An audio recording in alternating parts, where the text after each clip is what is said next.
네, 안녕하세요. 명지대학교 건축학부 이명주 교수입니다. 꼭 먹고 알 먹는 아이템 건축 이야기 하도록 하겠습니다. 오늘은 제로에너지 건축물, 그린 리모델링, 확산을 위한 통합 전략이라는 주제로 하는데요. 여기 다 자가를 갖고 계시거나 자가가 아닌 분들은 다른 어떤 형태로 집에서 계시다가 여기 오셨거나 아니면 근무하는 공간이 건축물이었겠죠. 그 건물에 계시다가 이쪽 건물로 넘어오셨을 겁니다. 결국은 건물은 우리 인간에게 있어서 굉장히 중요한 공간이죠. 기후위기 시대에서는 피난처이자 안식처이기도 합니다. 여러분, 아까 여러분들이 말씀하셨지만 기후위기 대응에는요, 기후위기 완화와 기후위기 적응이라는 항목이 있습니다. 기후위기 완화는 신재생에너지와 같은 재생에너지를 사용함으로 인해서 온실가스 배출을 줄이는 사업이라면 기후위기 적응은 이미 기후위기가 진행되고 있고 자연재해와 재난이 이루어진 상태에서 우리가 적응해서 어떻게든 버텨야 된다는 건데요. 건물이라고 하는 것은 기후위기 완화와 그리고 적응이 동시에 해결이 가능한 게 바로 제로에너지 건축물과 그린 리모델링 건물입니다. 전 세계적으로 이 건물이라고 하는 것은 인간이 사는데 가장 중요한 의식주 중에 하나이기 때문에 건물에서의 온실가스 배출량은 굉장히 높습니다. 전 세계의 온실가스 배출량의 34%를 건물이 차지하고 있고요. 그리고 국내에서는 2023년도 건물 부분의 에너지 총 사용량, 열하고 전기, 여러분 난방하고 온수는 열이고요. 그리고 나머지는 다 전기를 사용하시잖아요. 그런 측면에서 전기와 열을 사용한 전체 사용량은 3.9% 증가했다는 보고가 나와 있습니다. 2021년 10월 18일 대통령 주재로 우리나라는 2050년 탄소 중립 시나리오 안을 발표했습니다. 이 2050년 탄소 중립 시나리오 안에 보면 또 NDC 부분이 있는데요. 2030년까지 우리 국가가 얼마만큼은 온실가스를 줄일 것인가라고 하는 부분에서 산업 다음으로 온실가스 배출이 많은 건물 부분은 1억 7,100만 톤의 CO2를 2030년까지 줄이겠다는 목표를 설정했습니다. 1억 7,100만 톤이 어느 정도의 규모인가 봤더니 미국이라는 곳에 석탄 발전소가 있습니다. 밀레 플랜트 기업인데요. 이 기업에서 연간 배출하는 게 2,300만 톤을 배출한다고 하니 이 석탄 발전소가 7년 4개월 동안 배출하지 않고 발전하지 않고 가만히 있어야지만이 줄일 수 있는 양이 바로 1억 7,100만 톤입니다. 이 어마어마한 숫자를 우리는 2030년까지 줄이겠다고 이야기를 했습니다. 가능할까요? 어떤 수단을 통해서 가능할까요? 근데 여기서 굉장히 중요하게 알아야 되는 건 1억 7,100만 톤이 간접 배출량이 아니라 직접 배출량이라는 겁니다. 다시 말하면 내가 직접 우리 집에서 화석연료를 연소해서 배출하고 있는 에너지량, 그게 뭘까요? 도시가스를 사용한다던가 직접 연탄을 뗀다던가 무엇인가를 연소시켜서 온실가스를 배출하는 것을 이야기합니다. 전기는 여기서 빠지겠죠. 그러니까 우리가 도시가스를 당장 전조나 전기로 가던가 아니면 도시가스를 지역난방 체제로 중앙집중식 난방 시스템으로 가든가 둘 중에 하나로 갔을 때 우리는 저 1억 7,100만 톤을 줄일 수 있습니다. 우선 제도적으로 한번 보겠습니다. 이런 제로에너지 건축물 그린 리모델링은 어느 제도에 들어있냐면요. 녹색건축물 조성 지원법이라고 하는 법이 있는데요. 그 안에 신축 건물은 제로에너지 건물로 그리고 기존의 노후화된 건물들은 그린 리모델링을 하라라고 되어 있습니다. 이 녹색건축물 조성 지원법의 틀 안에서 제로에너지 건축물 인증 그리고 그린 리모델링을 해야 하는 이유, 그린 리모델링이 무엇인지 이런 내용들이 나와 있습니다. 이 건물은 여러분들이 보셨을지 모르겠습니다만 2013년부터 2015년까지 연구와 설계를 병행하고 2016년부터 2017년까지 연구와 시공을 병행하면서 4년에 걸쳐서 완공된 국내 최초 제로에너지 주택단지입니다. 지금 현재 노원구에 있고 여기는 홍보관이 있어서 여러분들께서도 언제든지 방문할 수 있는데요. 국내에서는 공동주택 분야에서 국제 인증, 국제 패시브하우스 인증을 독일에서부터 직접 받았습니다. 독일에서 그 인증서를 가지고 온 독일인이 이 단지에 와서 하는 얘기가 패시브하우스는 전 세계적으로 너무 많지만 이렇게 건축물 완화를 위해서 태양광이나 지열 히트펌프를 사용해서 냉난방 냉난방, 온수, 환기까지 하고 있는 시스템은 처음이고, 또 하나 여기는 5대 에너지, 난방, 냉방, 급탕, 환기, 조명이라고 하는 각 세대가 쓰는 각각의 에너지를 쓰는 원인들을 분리해서 계측하는 그런 스마트 분전반이 되어 있어서 굉장히 모니터링을 세심하게 할 수 있는 그런 단지는 전 세계 아마 여기가 최고가 아닌가 싶습니다라는 얘기를 2019년도에 독일 분이 하고 가셨습니다. 이거는 힘펠이라고 하는 국내 최초 제로에너지 공장입니다. 이 공장은요, 이제도 공장도 제로에너지 등급을 받을 수 있다입니다. 제로에너지 건축물은 이제는 더 이상 실험적인 게 아닙니다. 공공건축물은 이미 의무화가 된 지 2020년부터 벌써 5년 동안 해오고 있고요. 이제 민간도 시작을 할 예정입니다. 여러분, 공장도 제로에너지 건축물 인증을 받았는데 주택은 못할 게 뭐가 있습니까? 이런 얘기가 나올 수 있는 어떤 사례로서 2019년에 완공이 됐습니다. 이거는 단독주택입니다. 성균관대의 성균관대의 정 교수님께서 의대 교수님이십니다. 아까 노원 이지하우스를 직접 와서 보시고 인간이 건강하게 살려면 이렇게 설계된 건물에 살아야 될 것 같아. 내 건물 좀 지어주세요. 라고 해서 지은 양평의 단독주택입니다. 실제로 이 단독주택을 어디 외부에 홍보하지 않았습니다. 개인의 어떤 작품이기 때문에, 개인의 어떤 건물이기 때문에, 소유물이기 때문에 제가 개인적으로 홍보를 하지 않았는데 오늘 가져온 이유는 주택도 제로에너지 건축물을, 준제로에너지 건축물을 만들 수 있다는 것입니다. 굉장히 쾌적하게 잘 살고 계시고요. 여러분 저 건물이 되게 답답하게 보이시지만 저희가 담장을 이 건물 자체, 외피 자체가 담장이기도 하지만 저희가 북향입니다. 그리고 실제로 남향으로는 엄청난 유리창이 지금 설계가 되어 있고요. 여러분 태양광 안 보이시죠? 지금 경사진 지붕면에 6kW 태양광이 설치가 되어 있어서 거의 에너지를 쓰시지만 에너지 비용을 많이 지불하지 않고 살고 계십니다.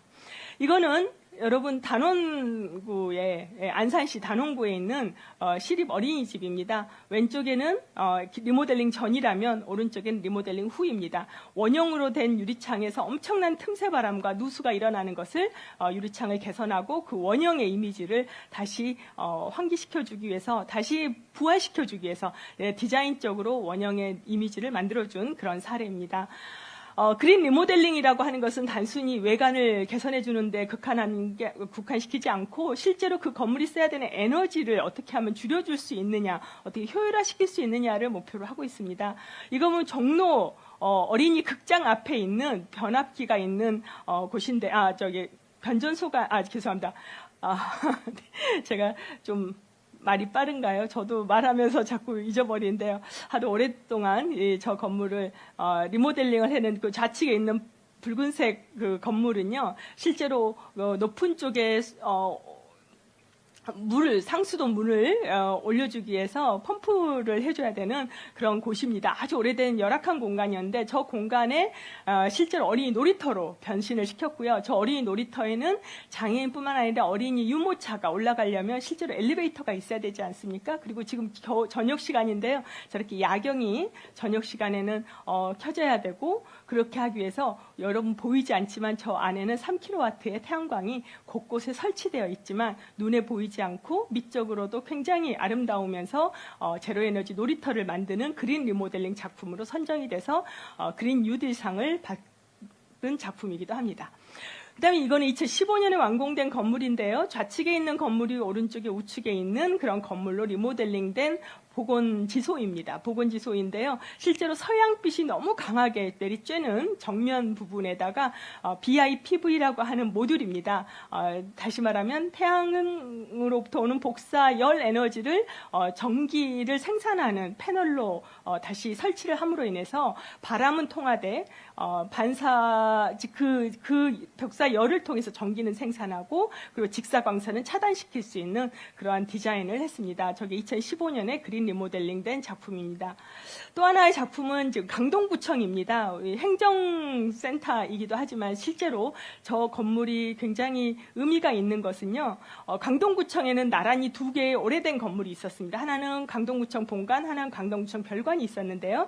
지금 보시는 건 강동구청 본관 건물입니다. 좌측이 과거의 모습이었다면 우측은 새로 리모델링 된 건데요. 사람들이 근무하고 있는 동안 외부에서 뚝딱뚝딱 해서 리모델링을 했는데 건축물 아까 기후위기 완화를 조금 더 강조하기 위해서 태양광 모듈을 가지고 인면에 디자인을 한 그런 리모델링 방법이고요. 이거는 서울시로부터 이제 태양광 우수 사례로 대상을 받아서 교부금 5억을 받은 작품입니다. 이거는 바로 옆에 있는 아까 방금 보셨던 건물 바로 옆에 있는 건물인데요. 좌측은 오래된 건물이고 우측은 실제로 리모델링 건물입니다. 이거는 국토교통부 그린 리모델링 시범 사업으로 선정이 돼서 상금을 받고 이 본관과 별관이 하나로 합쳐져서 아시아 경관 대상이라고 하는 대상을 받게 됐습니다. 이건 국제상을 수상하게 됩니다. 이거는 캠코라고 아시는지 모르겠습니다. 자산공사라고 있습니다. 우리나라의 국유 건축물을 실제로 수탁자로서 받아서 그거를 개발해서 다시 정부에 돌려주는 방식으로 사업을 하고 있는 공공기관인 캠코가 있는데요. 그 캠코가 가지고 있는 대전에 있는 오래된 건축물입니다. 가장 왼쪽에 있는 건물과 가장 오른쪽에 있는 건물이 과거의 모습이라면 중앙에 있는 모습은 리모델링된 모습입니다. 여러분 잠깐 노란색 부분에 이제 초록 굉장히 청색 형태로 보이잖아요. 이것들은 태양광 모듈을 과거의 계단실 벽면에 설치함으로 인해서 태양광으로 인해서 에너지를 생산하면서도 아까 단열과 기밀 성능을 해서 에너지 절약형 건물로 만든 것입니다. 다행히 이 정부에 들어와서 제로에너지 건축물과 그린 리모델링은 에너지 고속도로로 경제 성장과 탄소 중립을 함께 달성할 수 있다라는 것에 한 꼭지로 들어가 있습니다. 얼마나 다행인지 모릅니다. 어쨌든 우리가 사는 건축물, 우리가 생활해야 되는 건축물이 이번 정부의 관심사가 됐다는 부분에서 이제 안심을 했습니다. 그런데 여러분 혹시 K-텍소노미라는 말씀 들어보셨죠? 아까 첫 번째 강연하신 우리 교수님께서도 말씀하셨고 이 K-텍소노미는 녹색 분류 체계입니다. 어떤 사업이 실제로 친환경 사업이어서 투자를 할 만한지 해서는 안 되는지 이런 거를 좀 이야기를 하는 건데요. 다행히 여기 K-텍소노미 안에도 제로에너지 건축물과 그린 리모델링이 포함이 되어 있습니다. 그러면 기업은 어떻게 해야 되냐면요. 내가 K-텍소노미에 제로에너지 건축물과 그린 리모델링이 되어 있다. 이걸로 끝내서는 안 되고요. 기업은 ESG 차원이나 사회공헌사업 측면에서 내가 제로에너지 건축물, 그린 리모델링을 하고 싶다라고 한다면 이걸 통해서 얼마나 매출을 여기에 투자를 했는지 그거에 대한 증빙 자료를 데이터를 금융기관에 제출을 해야 됩니다. 그래서 금융을 확보할 수 있습니다. 금융의 문턱을 낮춰주는 아주 좋은 제도라고 할 수 있습니다. 단 문제는 내가 뭔가 성과에 대해서 그 증빙 자료를 자꾸 제출해줘야 된다는 단점은 있습니다. 민간도 마찬가지입니다. 금융기관에 내가 제로에너지 건축물 그린 리모델링을 했는데 좀 융자 좀 해줘, 대출 좀 해줘, 저리로 해주세요 라고 한다면 그에 상응하는 성과를 보여줘야 합니다. 기준을 보여줘야 되는데 과연 우리나라에 제대로 된 기준이 있을까요? 이건 우리 모두의 같은 숙제라고 할 수 있습니다. 그러면 이제 공공건축물로 넘어가도록 하겠습니다. 우리가 공공건축물 하나의 지자체를 이야기할게요. 여기 인천시도 있고 성남시도 있고 많이 있겠죠. 한 도시에 공유재산, 시가 가지고 있는 건물들이 굉장히 많이 있을 겁니다. 그 건물을 전부 다 리모델링 할 수 있어 이렇게 생각하시면 착각입니다. 그 건물에는요, 너무 오래됐거나 아직은 리모델링 할 만한 건물이 아닌 애들도 있고요. 두 번째는 이거는 리모델링 할 구조가 아닌 아주 옛날 건물이어서 그린 리모델링 할 가치가 없는 애들도 있습니다. 그래서 만약에 300개가 있는 건물이 있는 시가 있다. 공유재산으로. 그렇다면 300개를 전부 그린 리모델링하면 온실가스 배출이 얼마 줄어요. 이렇게 막무가내로 산수식으로 온실가스 감축량을 정해서는 절대 안 됩니다. 그 건물에 대해서 다 전수조사를 해야 됩니다. 과연 용도별로 할 만한지, 연도는 괜찮은지, 구조는 어떤지 이런 것들을 쭉 건사하고 나머지 또 이게 500제곱미터 이하 건물인지 500제곱미터 이상 건물인지 뭔가 이 효과가 있는 건물의 기준은 무엇인지 이거를 찾아내는 게 굉장히 중요합니다. 300개가 다 안 되고요. 6분의 1밖에 리모델링 할 게 없을 수도 있어요. 그러면 공공건축물에서 줄일 수 있는 온실가스 감축량이 줄어든다는 거예요. 이것이 핵심입니다. 그런데 50개밖에 없는 건물도 리모델링을 5년 동안 못한다. 50개가 있는데요. 2030년까지 줄여야 된다라고 목표를 정했으면 1년에 10개씩 리모델링을 해야 되잖아요. 근데 1년에 10개씩 리모델링 할 돈이 없는 거예요. 그래서 제안을 합니다. SIB 방식입니다. 이게 사회성과 연계 채권 방식인데요. 실제로 이거는 건물하고는 많이 사용이 안 됐던 것 같아요. 그동안 복지 프로그램이나 어떤 하나의 프로그램을 통해서 복지 사회적 가치를 일으키는 사업에는 이 SIB 채권이 이용이 됐던 것 같습니다. 사회성과 연계 채권이라는 게 뭐냐면요. 여러분, 공공이 민간에게 당신이 이 건물 리모델링을 좀 해. 그래서 여기에 성과가 나면 내가 원금도 주고 성과가 높으면 인센티브도 줄게. 근데 성과가 안 좋으면 원금도 못 받고 투자비도 못 받는다? 그렇게 해서는 안 되겠죠. 왜냐하면 제가 생각하기에 이 SIB 사회성과 연계채권 프로그램은 수도권 이외의 지역, 지방 소멸도시라던가 지금 인구가 점점 줄어들고 가고 있는 것, 너무나 건물이 노후화돼서 공공시설이 열악하다든지 이런 것들은 원금은 보전하되 성과 자체를 인정해주는, 예를 들면 이주율이라든지 이용률이라든지 어린아이 숫자가 많아진다든지 이런 걸 통해서 공공건축물을 그린 리모델링, 누구 돈으로? 민간의 돈으로 할 수 있게 해주는 그런 SIB 방식을 한번 제안해보고자 합니다. 두 번째 방식은 위탁재산 개발 방식입니다. 위탁재산 개발 방식은 다음 페이지를 한번 보겠습니다. 기존에는요, 우리 시가 이번에 어린이집 하나를 리모델링을 하려고 합니다. 라고 한다면 기재부에 이제 돈을 받아내야 됩니다. 기재부에서 돈 받을 때까지 설계도 용역이 안 나고 시공도 용역이 안 나갑니다. 당연히. 그러니까 언제 리모델링 될지가 모르는 거죠. 하지만 만약에 우리가 생각을 바꾸면 이번 주제처럼 생각의 변화를 한번 해보자는 거죠.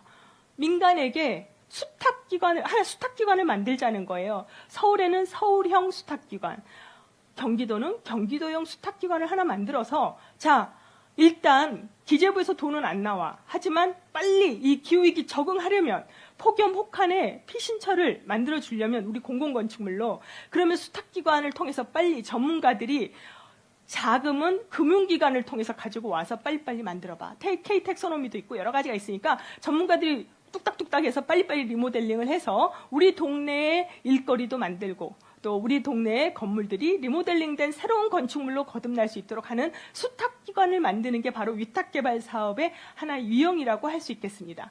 이게 바로 기존 방식과는 현저하게 속도도 다르고요. 그다음에 품질도 향상될 수 있고 전문성도 높아질 수 있습니다.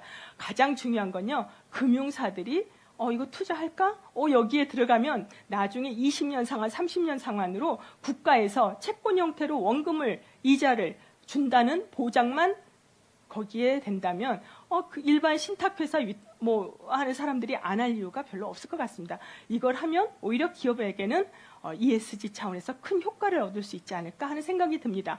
다시 말하면 이거는 뭔가 수익 창출형이 돼야 됩니다. 그래서 수익 기반의 복합 개발을 할 수 있게 해준다던가 아니면 토지나 어떤 현물로 20년, 30년 상환을 시킬 수 있게 해준다던가 아니면 건축 도시 기금과 같은 어떤 K-텍소노미에서 하는 별도의 기금 아니면 KB 증권 KB 신한은행 우리나라 굴지의 은행에서 실제로 가지고 있는 기금이 있다면 그런 녹색 관련된 기금이 있다면 그 기금들을 바로바로 사용할 수 있도록 해주는 그러한 게 가능할 것 같고요. 그렇게 해서 수익이 나게 하려면 결국은 수요가 많은 서울형 경기도형은 가능하지 않을까 그렇게 제안을 해봅니다. 이제 민간건축물입니다. 민간건축물 왜 필요한가? 민간건축물은요. 우리 스스로가 건축주입니다. 그러다 보니까 내가 돈이 있어야 리모델링 할 수 있고 그것도 그린 리모델링 하려면 돈이 조금 더 있어야 됩니다. 그런데 혜택은 못 받고 있다. 누가 하겠습니까? 실제로 공공건축물은 우리나라 전체 건축물의 3.6%밖에 차지하지 않아요. 나머지 저 높은 바가 바로 다 민간이 소유하고 있습니다. 한 사람 한 사람한테 다 찾아가서 손바닥을 이렇게 비비면서 제발 그린 리모델링 해주세요. 해야 건물 부분 온실가스 감축이 되는데 과연 가능할까요? 그래서 우리나라는 수송 부분에서는 보조금 제도를 이용했습니다. 그래서 전기차 산다 그러면 바로 보조금을 줬죠. 800만 원씩 받으신 분들도 있어요. 용산에 사시는데. 엄청난 부자인데 전기차 사신다고 800만 원씩 받았던 시절도 있었어요. 지금은 조금 낮아졌지만 지금도 보조금이 나가고 올해도 더 높여줄까 이 생각하고 계셨어요. 하지만 건물 부분에는 보조금이 없습니다. 보조금이 없는 이유가 뭘까요? 건물 부분에 보조금을 줘라는 법이 없어요. 그러니까 너무 답답한 거죠. 왜 우리는 자동차 몇 천만 원이면 삽니다. 하지만 건물 리모델링 하려면 억대가 들어요. 오히려 더 보조금을 많이 받아야 되는 거 아니에요? 그리고 저게 무공해 차라고 하면 제로에너지 그린 리모델링 무공해 건축물 아닙니까? 건축물은 왜 지원금을 주지 않습니까? 라고 이제 이야기를 조심스럽게 하는 거죠. 제가 좀 목소리 낮아졌죠? 네, 조심스럽게 하는 겁니다. 그래서 다시 법으로 돌아갑니다. 녹색건축물 조성 지원법으로 갔더니 시장, 군수, 구청은 조례로 정하는 바에 따라 기금을 설치할 수 있다. 이렇게 돼 있어요. 기금을 설치할 수 있다. 안 해도 된다. 이런 뜻입니다. 그러니까 저거를 기금 설치를 의무화시켜야 됩니다. 그러면 어떤 법이 만들어야 되냐? 그린 리모델링 제로에너지 건축물 기금 설치 및 운영 조례를 수립하셔야 됩니다. 그런데요, 산업부가 하는 에너지 효율 기금 설치 및 운영 조례는 있어요. 거기는 고효율 기자재나 뭐 이런 것들을 사면 돈 지불하는 보조금 제도가 있습니다. 근데 건물은 없어요. 왜? 그린 리모델링에 해당하는 것만 할 수 있다라고 되어 있거든요. 그러니까 빨리 대상을 좀 확대시켜야 됩니다. 그린 리모델링 제로에너지 건축물을 할 경우 기금 설치 및 운영 조례를 빨리 의무화시켜야 된다. 과거에는요, 에너지 시뮬레이션만 했어요. 건축가가. 그래서 이건 등급이요, 5등급짜리입니다. 3등급짜리입니다. 국내 최초 1등급입니다. 이렇게 이야기를 하는데 이제는 성과 중심으로 가야 된다는 겁니다. 독일하고 한국하고 비교해보면요, 실제로 독일은 성과 중심으로 갑니다. 성과 중심이라는 것은 얼마나 줄였느냐, 얼마나 좋은 고효율 기자재를 넣느냐, 얼마나 좋은 단열을 했느냐, 진짜로 에너지를 줄이고 온실가스를 줄일 수 있는 노력을 했느냐의 기준을 가지고 그 기준에 따라서 성과가 나올 수 있는 로드맵이 세워진 아이템도 제공해주고 있고 또 그 항목에 따라서 보조금을 주고 있습니다. 좀 정리해 보겠습니다. 공공건축물, 민간건축물이 지금 더 그린 리모델링을 해야 되고요. 더 제로에너지 건축물을 만들어야 돼요. 녹색건축물 조성 지원법에 아까 말한 기금, 설치, 운용에 관한 조례 빨리 각 모든 지자체가 다 만들어야 될 것 같은데요. 그 지자체들이 조례를 바꾸려면 녹색건축물 조성 지원법이 변화가 돼야 되겠죠. 이렇게 제도도 바뀌어야 되고 가능하면 보조금을 주더라도 성과 위주로 줘야 되기 때문에 성과 기준을 너무 정량화시키지 말고 어떤 파편적인 성과도 성과가 될 수 있도록 성과에 대한 기준들을 넣어서 보조금 제도를 줄 수 있도록 하면 좋을 것 같습니다. 공공건축물은 지방 소멸이나 인구 절벽이 일어나는 지역들과 돈이 되는 경기도와 실제로 서울권을 좀 분리해서 제도를 세우되 기존에 있는 K-텍소노미나 이번 정부의 방향에 맞추어서 금융이 좀 들어와서 일할 수 있도록 제도가 바뀌어지면 좋을 것 같습니다.